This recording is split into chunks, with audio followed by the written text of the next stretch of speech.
TDP Mahanadu వేదికగా మరి కాసేపట్లో ఒక బిగ్ అనౌన్స్మెంట్ రాబోతుంది. మహానాడులో ఒక కీలక ప్రకటన చేయబోతున్నట్లు మంత్రి లోకేష్ పోస్ట్ చేశారు. టీడీపీ వర్కింగ్ ప్రెసిడెంట్ అయ్యాక నారా లోకేష్ హాజరవుతున్న తొలి మహానాడు ఇదే కావడం, దానికి తోడు బిగ్ అనౌన్స్మెంట్ అంటూ ఆయన హింట్ ఇవ్వడంతో టీడీపీ కేడర్లో ఆసక్తి పెరిగిపోయింది.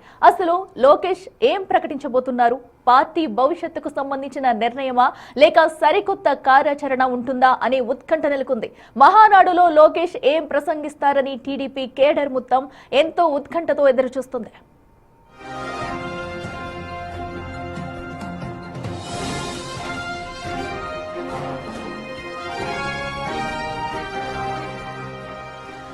టీడీపీ మహానాడు వేదికగా మరి కాసేపట్లో ఒక బిగ్ అనౌన్స్మెంట్ రాబోతుందంటూ కూడా లోకేష్ చేసిన ట్వీట్ అయితే టీడీపీ వర్గాల్లో ఆసక్తి రేపుందని చెప్పుకోవాలి.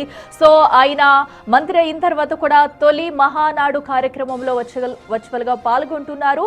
మంగళగిరిలో భారీ ఎత్తున ఆ మహానాడు కార్యక్రమానికి ఏర్పాట్లు చేశారు. ఇప్పటికే కార్యక్రమం కూడా ప్రారంభమైంది. మరి కాసేపట్లో లోకేష్ ఏం ప్రకటన చేయబోతున్నారు, దేనిపై మాట్లాడనున్నారు, ఎలాంటి అనౌన్స్మెంట్ ఇవ్వబోతున్నారు అనేది కూడా ఆసక్తిగా మారింది.